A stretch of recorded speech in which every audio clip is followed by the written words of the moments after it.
All right, all right. What is going on, Banter fam? Welcome into Tuesday's edition of In the Game. I am your host, Hustle, and as always, we are going to be diving into the crypto gaming markets and really across the whole landscape of the space. Today's show, we're going to be really just rapid firing through a bunch of different developments, news, and things to look around the corner for as far as crypto gaming. Because as we know, the gaming market and the Bitcoin market is a little stale right now. Bitcoin, I believe this morning, what are we sitting at? Just to make sure we're 100% accurate here, about 37.6 here on Bitcoin this morning. But the one thing about crypto gaming, in which I love, is these quality games behind the scenes are still just building, still developing. These play to earn economies don't stop, right? Some of the fluctuations in prices do take effect. But these play to earn economies and these games and these builders do not stop. So we're going to take a look across the space from different games, developments, betas, private betas, upcoming games, as well as some new partnerships formed. We got a lot to cover today. So without further ado, let's get in the game. T-minus 15 seconds. Guidance is internal. 12, 11, 10, 9. Ignition sequence start. 6, 5, 4, 3, 2, 1. If you ain't here to hustle, why is you here? But if you here to hustle, the moon is near. It's crypto Banter, not financial advice. If you don't listen, what's the cost, what's the price? This ain't a game, put you on game. I know you gon' play, but ain't a percent. If you ain't here to hustle, why is you here? But if you here to hustle, the moon is near. It's crypto Banter, not financial advice. If you don't listen, what's the cost, what's the price? This ain't a game, put you on game. I know you gon' play, but ain't a play. If you get lost, show you the way. All right, and let's get into it. And I thought this was pretty newsworthy this morning as the numbers have come out for the pre-enrolled wallets for Coinbase's NFT platform. And right now they are set to have 3.7 million users join the Coinbase NFT platform. Now, why is this newsworthy? It's newsworthy because it's going to triple the current amount of wallets with NFTs currently. So we'll take a look at the trend here via Dune Analytics. Total OpenSea traders over time. So these are the total amount of NFT traders over time on OpenSea. As you see, it is eclipsed 1 million here. But for total Coinbase NFT signups, we're at 3.7 million. So they're already going to be tripling the NFT wallet registration basically up front. The amount of people on Coinbase, the amount of recreational interest that's going to come into the NFT space via Coinbase, I do see a big time, as it says here too, NFTs and ETH are going to take a bull market whether people like it or not. I definitely do think whenever Coinbase NFT does debut and gets it a little more in front of the retail eyes, in front of the not everyday trader, right? When you can open up your Coinbase app and instead of just buying Bitcoin every few weeks or every paycheck, all of a sudden there's NFTs in your face, right? You have a lot of different things to potentially take a look at. And a lot of people want to get involved with NFTs, but they feel like the process is so foreign. Gas fees, MetaMask, OpenSea, all the deal with like the hacks. We just saw the OpenSea hack, which we're actually about to talk about a couple of details on. So, interesting to take a look at, but I do think that this will push the mainstream adoption of NFTs forward just a bit because it's obviously going to triple the wallet base. And as we see here right now, 254 NFTs were just stolen from OpenSea in a phishing attack. That's not news. That's everyone knows the OpenSea attack that just happened. And OpenSea claims it wasn't their fault. OpenSea says the attack's no longer active. We're continuing to monitor. We haven't seen any activity from the attacker's wallet in over 36 hours. We're continuing to investigate, but we have ruled out our contract migration tool as the vector for the attack. So a lot of people started pointing fingers at OpenSea, saying it was their contract migration tool. But really, it seemed like an email or some sort of phishing tool that was sent out. And it seemed to be a targeted move. Because a couple people seem to be targeted in this attack, some bigger wallets. And as we see here, we've seen the concern that the new OpenSea signature contains the Wyvern protocol. We want to make sure that we want to make it clear that the logo is expected and is safe to sign as long as you are doing it on OpenSea.io. So interesting to see OpenSea's reaction here, where they take the stance that they didn't really have a part, or that the contract or that the phishing attack was not really on their end.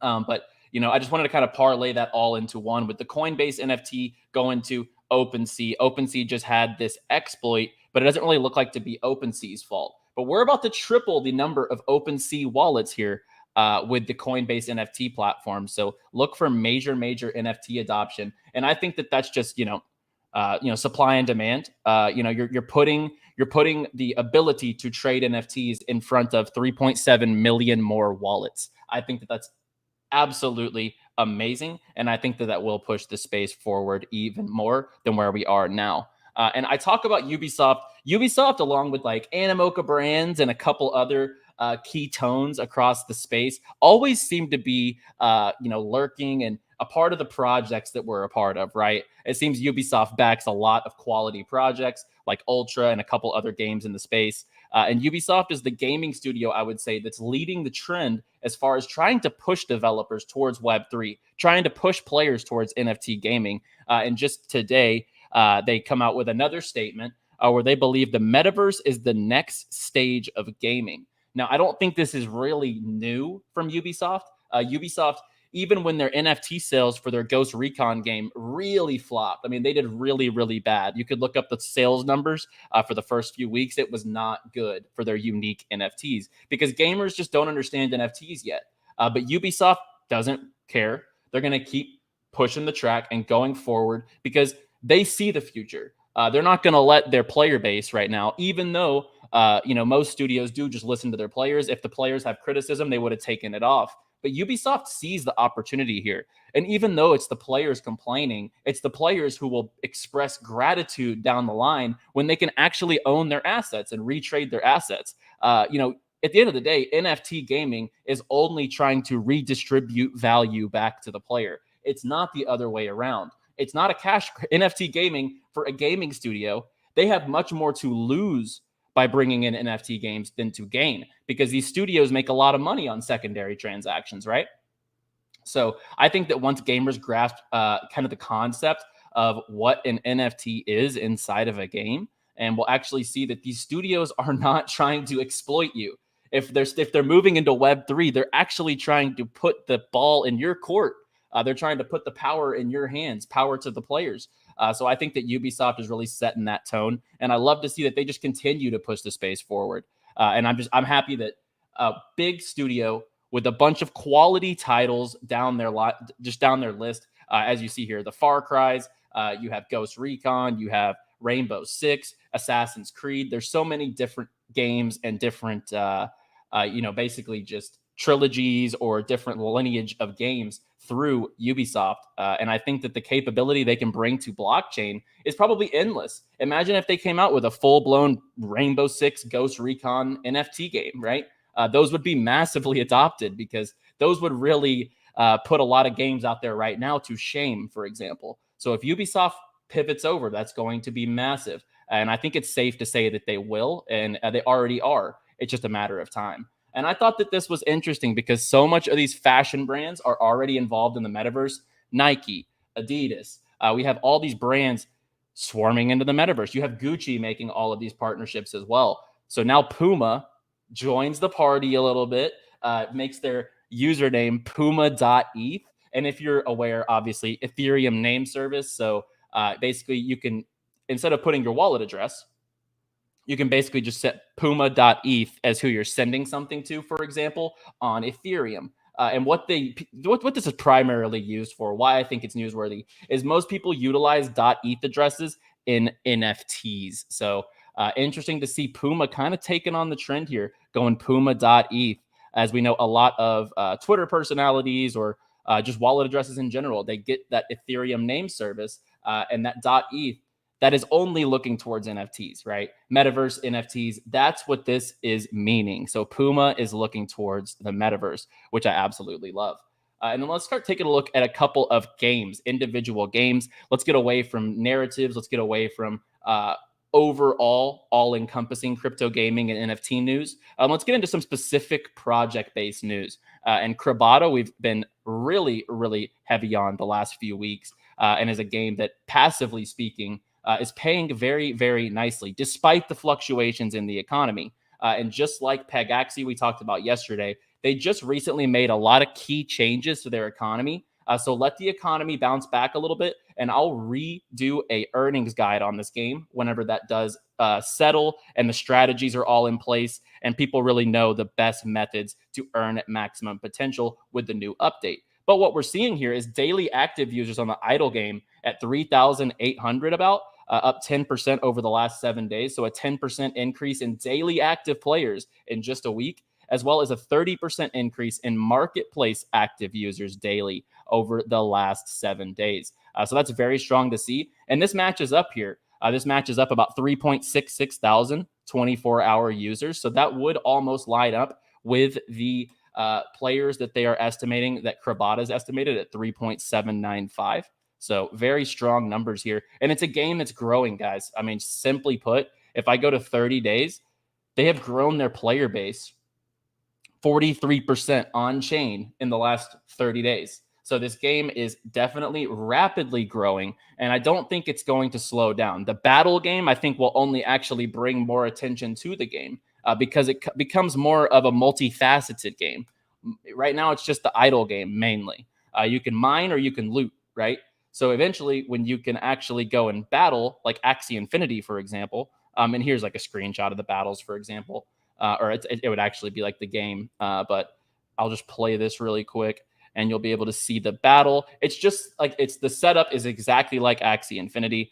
So this is one that I definitely think has still a lot of room to go, and I'm bullish on the economy in the future. And I think that with the growing number of players, up 43% over the last 30 days, definitely a game to continue to keep your eyes on. And also, we talked about Pegaxy yesterday. Both economies are going through changes. So we will be recovering these in the future as these things do kind of settle in and everyone can kind of see the meta changes. Meta, for those who don't know, meta means the best, or the best asset in the game, the best thing to use. Basically just the best weapon, best tool, best sword, whatever it is in the game. That would be termed as the meta. So once we figure out the best crab teams and the best horses to utilize and breed going forward, for example, we will come out with a brand new strategy on both Pegaxy and Crabada. But I'm bullish on the changes on both games. I think that the changes are necessary to keep both economies very, very healthy. Let's pivot over to Sandbox. Sandbox makes the news bits every single week because every week they're just bringing in something new, or they're releasing a new launch, or all of a sudden they have the first real architecture project in the Sandbox, which is Project Aurora. So on February 24th, they will have this drop on Sandbox and on OpenSea, but the estate bundle auction will go live at that time. And these look awesome. So you want to talk about like modern architecture within these games. I think this looks fantastic. I think it looks fantastic. Let me just kind of fast forward a bit so we can see the models. So contemporary architecture from the metaverse. So we're talking about modern style art, modern style architecture, houses, condos, outdoor environments, stuff like this, which are super modern. And, a lot of the times I talk about metaverses that you'd want to spend your time in, right? So like, for example, most of the time when I watch Decentraland or I watch the Sandbox, it's like, well, I don't really see myself spending a lot of time there, right? But this right here looks amazing. If I could have a crib like this in Sandbox and be like, hey, Banter fam, come over. We're having a metaverse party tonight at the crib. That would be totally different. I would be like, I'm all in on Sandbox. If I could open up the game every day, and this right here was my crib. So Project Aurora, metaverse residences by shift or space. So I really, really like this. It's kind of like a luxury feel in the metaverse for these residences and for these, metaverse cribs, so to speak. Metaverse party at the Hustle Crib. Banter fam's all invited. We'll make it happen. I might just have to get me a Aurora architecture in Sandbox. I think that looks sweet though, because that actually brings an element to it that, culturally speaking, I think super cool, right? That kind of elegance, right? That's why I like Network a lot. The yachts, the Cybertrucks, sports cars, Wilder World, same kind of thing. A lot of luxury in there. So if they actually pull that off successfully, I think it did look really, really solid. And today's the day, guys, that the NFT avatars for Snoop Dogg, the doggies as they're called, the Snoop avatars, are actually dropping today, 2/22/22. And these are playable in the Sandbox metaverse. So you'll be able to use these doggies in the Sandbox as you're roaming around the metaverse, or as you're at your Project Aurora crib, as we were just kind of taking a look at. You could be a zombie Snoop Dogg, or a dog, or a golden Snoop Dogg at your crib, living like a true boss, living like the DOGG himself in the metaverse. So I think this is a super cool project, and I just love everything that they're doing with Snoop. It's not news that Snoop's in the Snoop Dogg Snoop in the Snoop Dogg metaverse. It's not news that Snoop is in the Sandbox metaverse, but I think it's just so cool the amount of things that not only Snoop but the Sandbox are doing to make this come to life. Because a lot of the avatar sales, the unique experience you can live within the Sandbox with the Snoop Dogg experience, and then obviously he's going to have a one-of-one, as they've mentioned. He'll have a one-of-one avatar. So if you see Snoop Dogg in the metaverse, you'll know it's Snoop Dogg in the metaverse, even if there are all these other Snoop Dogg avatars walking around. So I really like it. And he's setting the trend once again. I've said this multiple times, but Snoop is like the top dog, no pun intended. Snoop is the top dog when it comes to NFTs and music right now. I mean, he's involved with Sandbox, Gala Games. He's bringing Death Row Records, classic record label. He is bringing Death Row to the blockchain. He's going to make Death Row an NFT music label. So I absolutely love everything about what Sandbox has done with the Snoop Dogg experience, allowing players to immerse themselves in it and even live it as a Snoop Dogg avatar, as a doggy avatar. So I love that, and I cannot wait for season 2 of the alpha to come out. And as it says, the doggy avatars will be playable inside the Sandbox starting with alpha season 2. So whenever the season 2 alpha pass does drop, I will 100% update you on that, as I think that's something to take a look at. A lot of the people from the alpha pass 1 made a lot of free tokens. You got free NFTs you could resell, and you made a lot of sand tokens, which at the end of the day, it all outweighed the cost of the alpha pass. So the alpha pass last time was on OpenSea. If you bought it, you got access to go inside and complete some missions, and you actually got paid out. And most people made quite a bit of money off of that, and it actually covered the entire cost of the Sandbox alpha. I thought this was really cool as well from another top project in the space, guys, and that's Illuvium. As they say here, Kieran from Illuvium, major player in the crypto gaming space. Another title for Cam Nori. Congrats. The ILV patch is looking good. And I thought this was super, super cool, as not many crypto games have a patch, as you see right here, the purple patch. Not many crypto games out there have a purple patch on a professional tennis player's outfit, for example. So we have the Illuvium logo right here on his sleeve, which I think is super, super cool, right? The mainstream has no idea what that is, that little circle with the logo. But if you know Illuvium, if you know crypto games, that resonates with you heavily. And the fact that they have, pro tennis players on board for branding is big. He's not repping Bitcoin. He's not repping Binance. He's not repping FTX. He's repping an Illuvium patch on his shirt. So I think that's super cool. And why wouldn't he, right? So this is the closed beta right now. It's an auto battler survival game. So right now this is live. It's a private beta. Only a handful of people actually have access to it right now. But it makes sense why he would be willing to market a game this quality, right? You wouldn't want to take on a game that looks like crap. And I would definitely say Illuvium does not look like crap. So we have the private beta, which we just saw, the auto battler. And then here's a little more auto battler footage.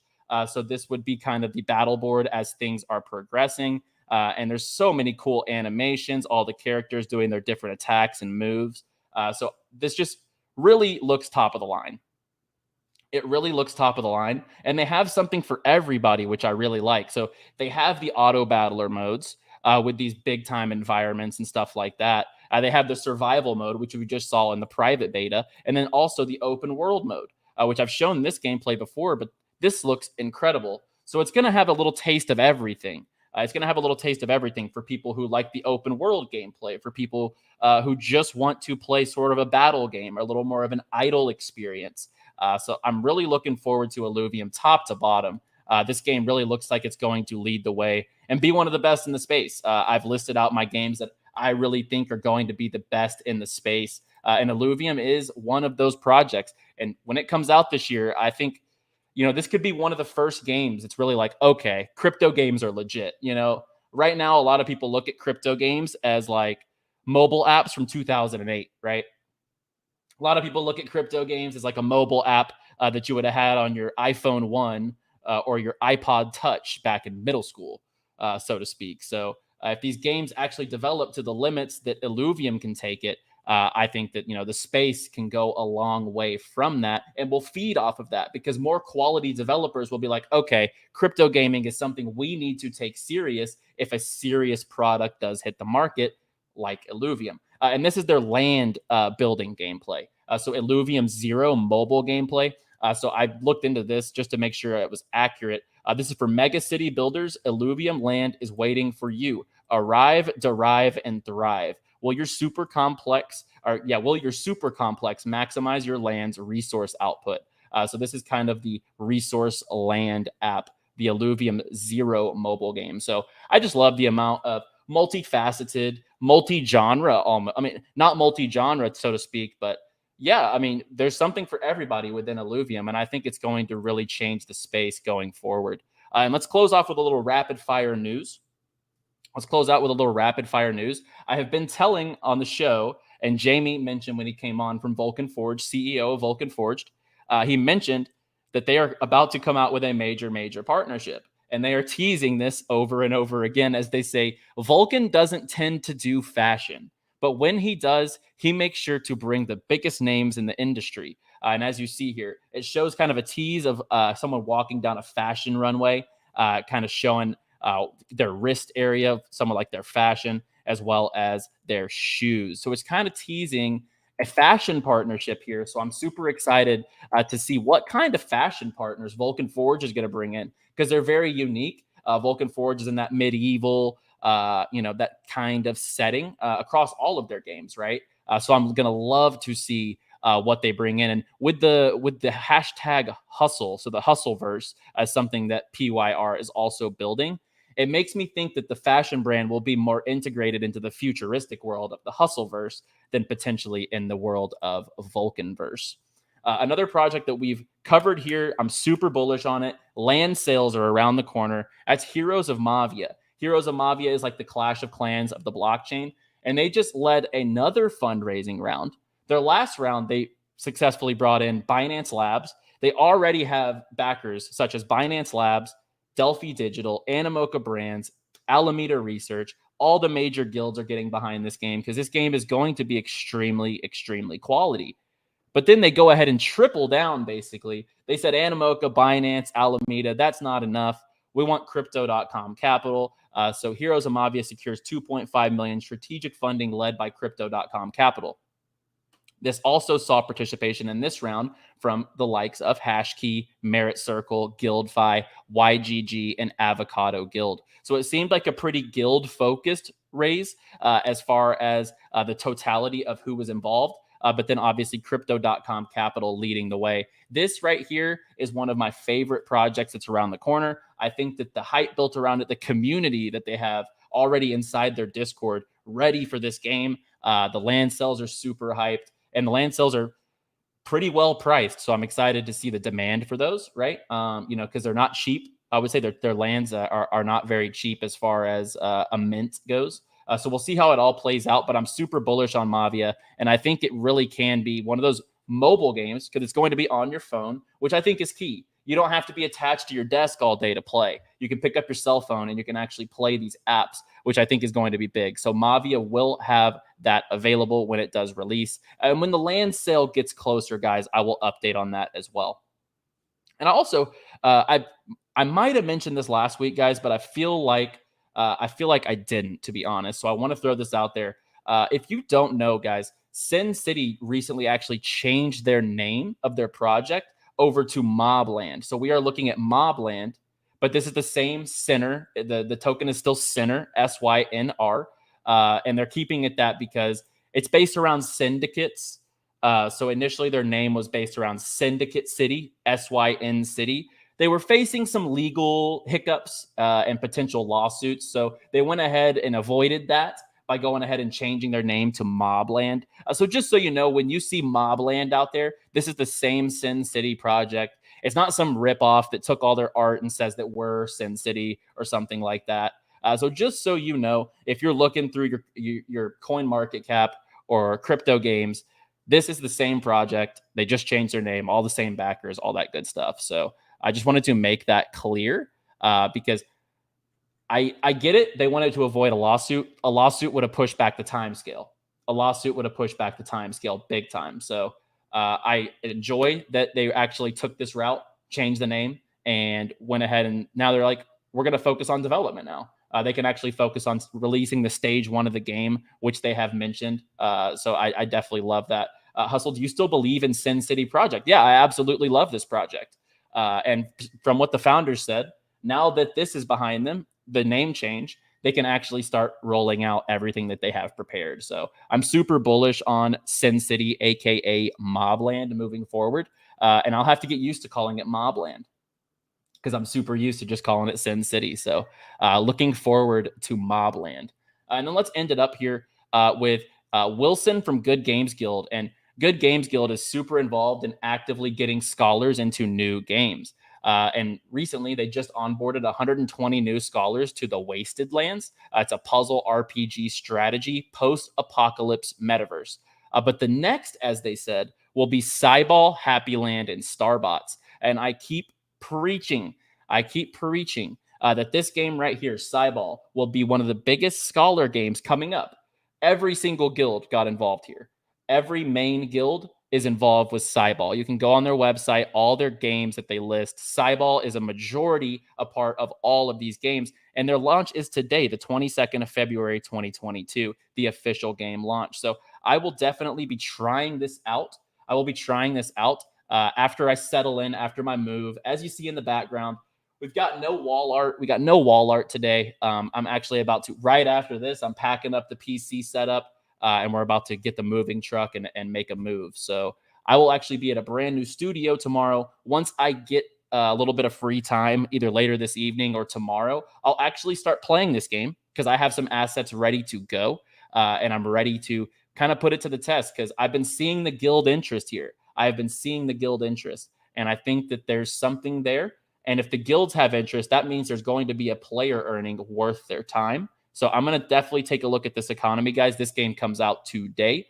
So take a look at that. I'm super bullish on CyBall, and I'm actually excited to just get into the game.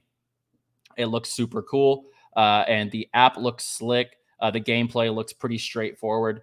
As you see, backed by Animoca Brands, all the major guilds, as I've mentioned, YGG, Merit Circle, Guildfi. So you can see the guild interest. You can see the VC interest from Animoca's side. So I'll definitely be checking out this game, and I'll bring you a guide as far as gameplay and earnings guide on this as well. So without further ado, guys, I am going to get out of here. I just want to do a rapid fire news because there wasn't anything to really harp on today in the space, but there's so much going on from releases, from the betas that are going on in games, new seed round funding, new game releases such as CyBall. So I just wanted to run down top to bottom. We'll be back tomorrow with another episode of In the Game. Be sure to like the video, subscribe for more. We did not hit the light goal yesterday for the Rebel bots.